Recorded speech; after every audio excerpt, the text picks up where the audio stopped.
Hey everybody, welcome back to Breakfast with Bob from beautiful Edmonton, Canada. My name is Bob Babbitt. We're brought to you by Master Spas, SFuels, go longer, Quintana, HOKA, One Form, Smart Swim Goggles, Zoot Sports, the original triathlon brand, Premium Plus Sports, and of course, our Challenged Athletes Foundation, and a gentleman who knows CAF very well, Mr. Ben Kanute joins us. How you doing, Benny? I'm doing great. Thanks for having me on. Mr. Ben Kanute has won Alcatraz, four-time 2016 Olympian, and you have raced here in Edmonton a ton, right? Yeah, I've been racing here since I was basically a junior. I remember coming and then raced U23 champs and a number of the World Triathlon Series races. And this course good for you? Yeah, I mean, over the years it's changed. I think when I was racing ITU, but it's always been based out of the same park, and I know those roads pretty well. It's not flat. Not at all. No, it's not like St. George or some of these courses that are just like crazy steep, tons of climbing, but it's enough to break it up, and the hills are hard enough to where I think you'll have to push some decent watts, especially if guys are motivated. Right. So I like the way the course is looking, and it has some unique aspects to it, like getting out of the water twice with the Aussie 3-lap style. swim, right? Yeah, so I've done a bunch of 2-lap swims. I don't think I've ever done a 3-lap swim before. So no, I think it's a really cool course. And in terms of the climbs, it seems like what, 3-4 climbs a lap, and then it's sort of a little punchy, Yeah. almost crit style. Yeah, a little bit. I think it's going to kind of allow some guys to get out of the saddle. You can kind of move around a little bit. It's not Right. just like some of these other races where you're just in the bars the whole time. But still, I think it'll be pretty quick because even though there are some hills here, all the roads seem to be pretty fast, and you shoot downhill pretty quick too. So it's slightly technical. Right. And yeah, it's just, I think it's interesting with it only being like 20K bike laps as well, because those are going to go by pretty fast. Right. What's fascinating to me is in October you win Oceanside 70.3. And I think your time in April was exactly the same, like to the second as it was in what you ended up in fifth. Yeah. Yeah, and so you got Alistair Brownlee, you got Lionel Sanders, all these guys. You know, the hard part is the season is so long, knowing, when do you want to be your fittest? Mm-hmm. You don't want to be your fittest at the beginning of the season because there's so much at the end of the season. How do you balance that? Yeah, this year I've just kind of been saying, I mean, there were a lot of important races to me in the beginning of the year, but I've always kind of said it's this one, the PTO races and the half Ironman World Champs that matters. That's where I want to, that's where I want to perform, and kind of, everything else is just kind of secondary to those. So right. I would say the beginning of the year didn't quite go as planned for me. Mm-hmm. I had some decent racing, but just kind of had, a lot of up and down, and some of it I think was just kind of a late start to training through the winter with COVID and right. That sort of thing, and then just having about 3 to 4 weeks in between races. So we did kind of exactly what we wanted to do, though. We made mistakes in the first half of the season. We learned a lot, and now we're applying that here, and I've been able to have a good solid training block out in Oceanside, and right. I think that I'm ready to go, and we'll see what happens on Sunday. Being patient and knowing it's a long season, that has to be tough because you're a competitor. You're a guy who every time you go to line, you're like, I'm here to win. Yeah. Is it hard to look at it and go, okay, these are building blocks? Because important race at the beginning of the season, but end of the season where I want to win. Yeah, exactly. And I mean, you brought up Oceanside, and that's a race that I really would have liked to win. And you were right there. Yeah, it was solid. It's just I didn't have that little extra that those guys did. They were, if I was a minute up the road, I kind of could have been doing a little bit of back and forth with some of them. But there were a lot of positives from that, and it was just, I think, the lead up for some of those other races right after it. I didn't get to show off, kind of my full fitness and some of the good workouts that I've been doing. So I've had to practice patience quite a bit. But honestly, that's sport. Like, everybody has the highs and lows, and I'm not really spending too much time thinking about what happened the first half of the season, and just focusing on this weekend, and just getting back to, I just love to go out there, push the pace, suffer and race these guys and race competitive fields. How's your training changed in this last couple of years? We've kind of just we've stayed a lot with what has worked, but we've just kind of evolved. And one of the things that we've really done is Bobby McGee and Matt Pendola Bobby's really helped with the run, and Matt Pendola's really helped with the strength. So that's been something that we've kind of injected in and around the training that Jim has been doing for a number of years. And we've always been working on my run form, especially with Bobby, but Matt has been somebody who's come in, and we've seen, huge changes in how I run. And I mean, just in this last training block, I sent a video from a workout that I did around Fiesta Island running off the bike. Yeah. And Bobby was like, I've never seen your run stride, have the length that it has right now. And Matt was saying, like, my arm carriage too, you could just see a lot of times my arms would drop. And you've watched me race for a number of years, and a lot of years. I was not a pretty runner. No, overall. But you become a lot better. Yeah, I wouldn't say that I'm necessarily pretty when I'm out there running, but I would say it looks a lot more like somebody who's comfortable, running fast paces versus just kind of muscling their way through it. When you work more on strength and work more on flexibility, sometimes that changes your position, right, on the bike. Yeah. And I think that's one of the things you guys discovered, that, okay, we're doing more strength and doing more flexibility. We hadn't really looked at my position on the bike and how that's changed. Yeah, that was, I think going into 2021. I had been working with Matt Pendola, the strength coach, for quite a while, and it's not like we're lifting super heavy or doing anything like that, but just getting the mobility through my hips especially, and in my like thoracic spine and all of that, I was just able to have much more of a flat back and a slightly more aggressive position on the bike. So I was actually really scrunched up and falling off the saddle for like half the year. And it was just, having a baby, doing all the racing, trying to get the training done. I check up quite often on my bike fit, and we just went a little bit longer than usual. And I went in with Park McGlynn at Psychologic in Phoenix, and he was like, yeah, this is the worst I've ever seen you on the bike. And so, and you didn't notice it. I mean, I knew that some stuff was off, but then, I went back and I looked at a couple of videos from like how I was riding, and I'm like, I'm like tilted. So then, we fixed everything. And within the last, year and a half, we did a ton of stuff in the studio, and it's always minor tweaks now, like maybe a millimeter here or there just to adjust. But then we went to the wind tunnel and we're able to kind of take it to that next step too. And that was kind of one of those later steps in the bike fitting process that we've been able to explore this year. You've been doing this sport how many years? You started at what? 8 years old? Well, so like 2 decades. 2 decades? Yeah, 2 basically, decades. 10, I think I'm right around my 10th year as a professional. I think I got my elite card when I was in like 2012, 2013, something like that. So, it's been a little 10 bit. years as a pro and 10 years before that.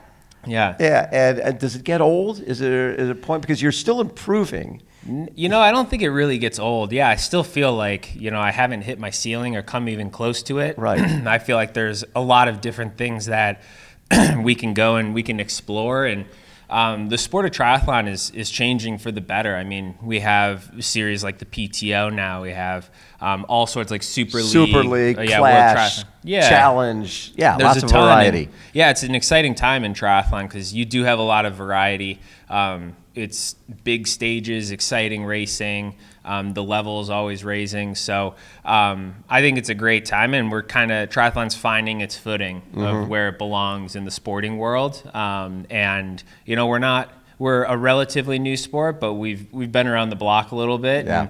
And it's really cool to see what's happening in the sport right now. Well, and also this is we got $1 million prize purse. You come away with $100K for winning. I think it's 170, and I mean, you go down the 5th, 6th place. That's usually what it is to win a race.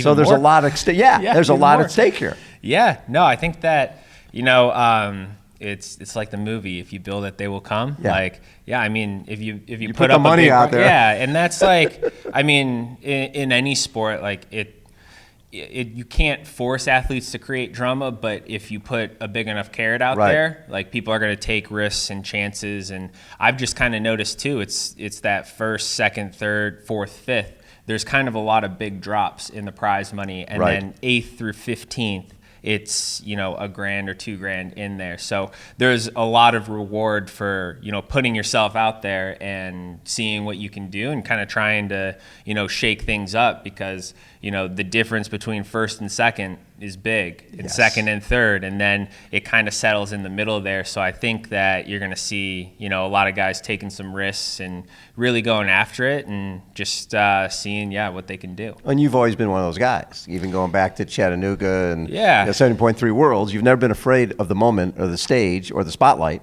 to go off the front. Yeah, no, and I think that with a field like this, it's a lot more likely that we'll have a select few.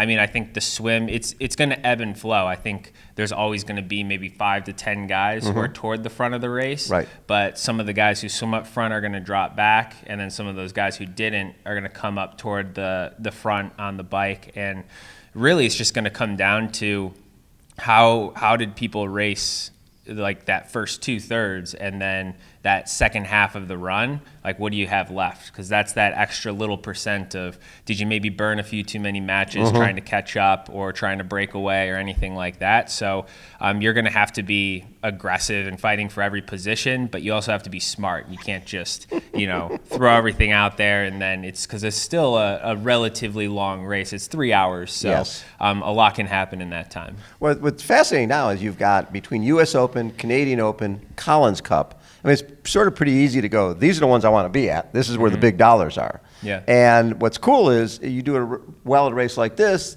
then you get more dollars, but then your ranking goes up. You get more dollars to go to Collins Cup. There's reasons to put these in your schedule. Yeah, and this is something that, you know, I noticed at the beginning of the year, and my team noticed when we were planning our schedule, is Edmonton in particular and the Canadian Open seem pretty important in the fact that you get 10% bonus for the Collins Cup. So like you said, all your ranking goes up. You get 5% for the end of the year, like in the U.S. Open. But it really, however you do here, sets you up. It's not just, you know, this race and this prize money that you're fighting for. It's the Collins Cup too. And if you're on that edge, which I am, because I think I'm the 5th U.S. guy, and I have to jump Chris Lieferman to be automatically qualified.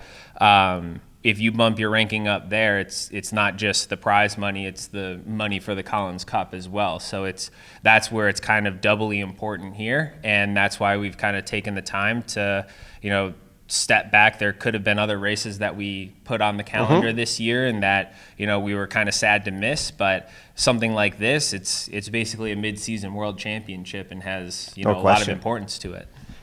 When we went to Clash Miami this year and we had American Sweep, and we look at what's going on in America, like you said, Lieferman and Jason West and yourself and Rudy Von Berg, the Americans are coming, and it seems like we're deeper than we've been in a while. Yeah, and for me, just the way I plan, I haven't done a full distance race yet, and there's a 10% bump for your best full distance race that you get. So that's also too why, you know, we targeted this, because we hadn't planned on doing a full distance. So I think I'm the only U.S. male, or the highest ranked U.S. male without a full distance on his resume right now on there. So, but it's great to see all the U.S. guys racing hard and doing well. I mean, Chris Lieferman had an amazing race in St. George, and you could see the focus that he had there. And he's been targeting an Ironman world champ for a while now. I mean, you know, Rudy, Sam, Jason, all these guys, like, it's there's a lot of different types of races out there and a lot of different types of courses. And, you know, if one guy, maybe it doesn't suit him, you always have another U.S. guy to kind of step up. So it's been great to see. It's really, really been fun to see. So you mentioned full. And I'm sure there's a lot of, you know, Challenge Roth, I'm sure would like you to debut at that event. And eventually there'll be an Iron. I mean, your dad's a triathlete. The Ironman is sort of in the blood eventually.